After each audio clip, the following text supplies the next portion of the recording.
Welcome to another Allied Preferred Partner interview. Today, we're thrilled to be joined once again by Allied's preferred partner, Kasasa, a company helping community banks and credit unions nationwide grow low-cost deposits and deepen consumer engagement.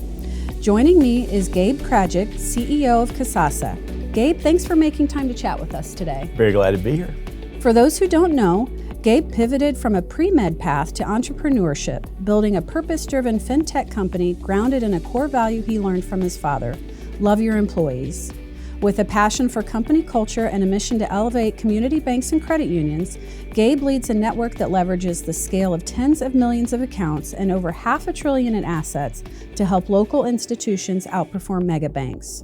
Under his leadership, Kasasa has weathered regulatory challenges by staying true to its values, proving that Main Street still matters. Before we dive in, let's hear a fun fact about you, Gabe. What can you tell us that interesting or just some kind of off-the-wall fun fact about you? You mentioned that I was in a pre-med direction. I was accepted to Emory Medical School, and the reason I didn't go is I had my hand-eye coordination tested and it was lower 15th percentile. It was even worse with fine instruments and I wanted to be a surgeon.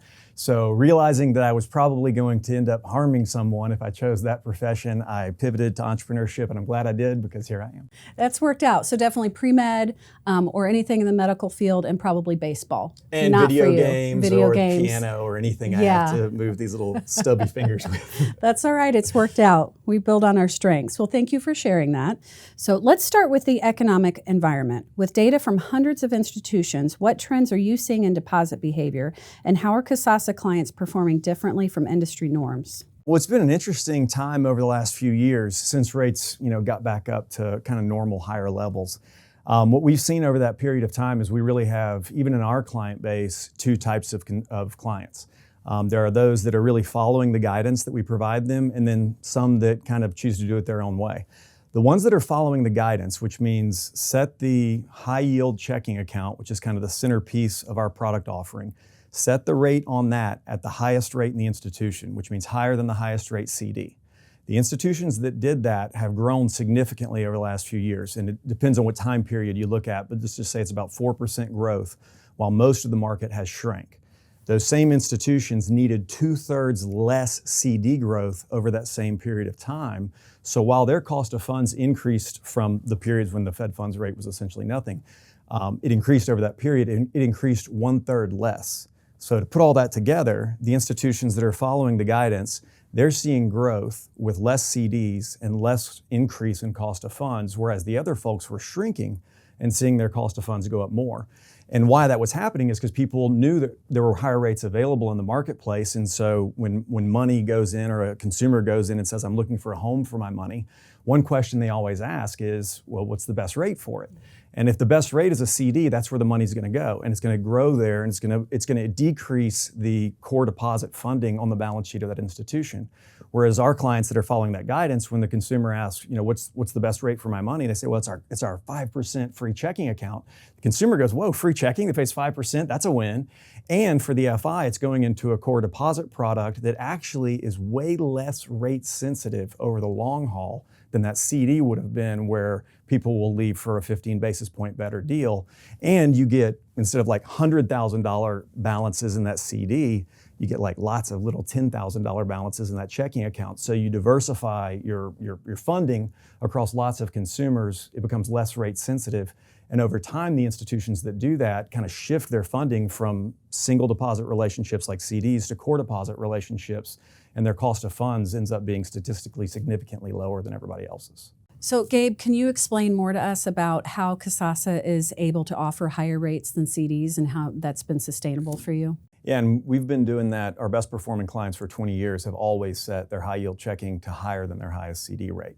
And the reason they do that is because they know that to a consumer, that sounds more attractive. Like, would you rather have 4% free checking or 4% CD? Sounds better to have free checking. So it attracts more consumers, it attracts more money. But to get that high rate, the consumer has to meet certain qualification criteria. Now, these are not challenging to do if you actually use that credit union as where you bank. But they are very challenging to do if you're just trying to go chase a rate. So for example, qualification criteria might be use your debit card 10 times, log into online banking, and take an e-statement. Well, that's how you buy things, and you're going to log into online banking to look at your balance anyway, and taking an e-statement's not a big deal. But we know if you do those things that they also are daisy chained to a whole bunch of other behaviors that are really awesome. You end up driving more PFI style behavior in general. You'll see increases in direct deposit, increases in cross sale because they're engaging with online banking, and increases in non-interest income, about 45% more non-interest income on a per account basis. All of this stuff is profit drivers for the institution, but what really makes the pricing work is, let's go back to a 6% free checking account, and imagine that. Not everybody's going to meet those qualification criteria. And in a given month, about a third of the people will fail to qualify.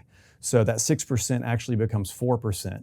There's also a tiered structure where the 6% is only paid up to like $25,000.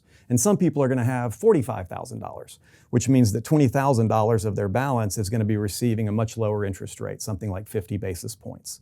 So you have people that fail to qualify, people getting the premium 6% rate, and some people with balances above the 6% rate, which is getting a much lower rate. And the blend, the cost of funds, is the blend across all three of those buckets. So you had your 6% became 4% due to fail to qualify. Then when you factor in the above cap rate, it really takes about another 100 bips off. So you're at 3%. And then all of the non-interest income that you started to drive creates about another 100 bips of subsidization. So your true cost all in net is about 2%. So if you could drive 2% deposits instead of whatever the CD rate would have been, and they're all core, and you can drive twice the products per household, 45% more non-interest income, they're going to think of you as where they bank when somebody asks the question. It's a much better deal. What is it about the Kasasa approach that's driving that outperformance, especially when compared to traditional or DIY checking? What's the differentiator that's really moving the needle? I think the most important thing is the data that we have. We've been doing this for 20 years. We've done it with hundreds of institutions in every economic environment, with institutions that sometimes wanted to grow members, sometimes wanted to grow deposits, sometimes wanted to grow non-interest income, sometimes wanted to increase product density per household, all of which are different strategies and take different approaches to be successful and emphasize different levers. We have the performance data of all the institutions that tried to do those things, some of which succeeded, some of which failed. And so when an institution today comes and says, I want to do this, we say, well, here's how the other institutions that were most successful, here are their best practices. And where that really comes into play is when an institution sees the potential for this product and decides they don't want to dabble in it. They want to really use it as a funding source for their balance sheet. And when you get into like some of our clients where we are 50% of the entire balance sheet, that means our checking accounts and savings accounts, and these are, some of them billion-dollar, multi-billion-dollar institutions where we're consulting with the institution on billions of dollars of total funding on their balance sheet. When you get to that significance, basis points matter. And being underpriced or overpriced or getting 2 more swipes per checking account, which drives an extra 60 cents or 70 cents, in profit per account, all of those little bitty increments matter a ton. And so when institutions stop dabbling and saying, like, this is going to be 5 to 10% of my balance sheet, and they say, I really want to take strategic advantage of how low cost and core this is, then having us come in and say, here's our database of millions of other accounts just like these, here's our performance of all the other institutions, here's what you should do to make sure the next move that you make is going to drive your cost of funds even lower and you're not taking risks you don't have to take. Fascinating. I'm learning as we go. That's awesome. So looking ahead, how is Kasasa evolving to stay ahead of the curve? What innovation or development are you most excited to bring to your clients in the coming year? 2 things. One is that Kasasa is now very proudly available as a private label solution. So for a long time, all of our best tools and tricks we would only give to our clients that named their products Kasasa, Kasasa Cash, Kasasa Tunes, all the different products. Today, we've been able to replicate all the cool tools and tricks that used to be just for Kasasa institutions on the marketing side and make that available to private label institutions.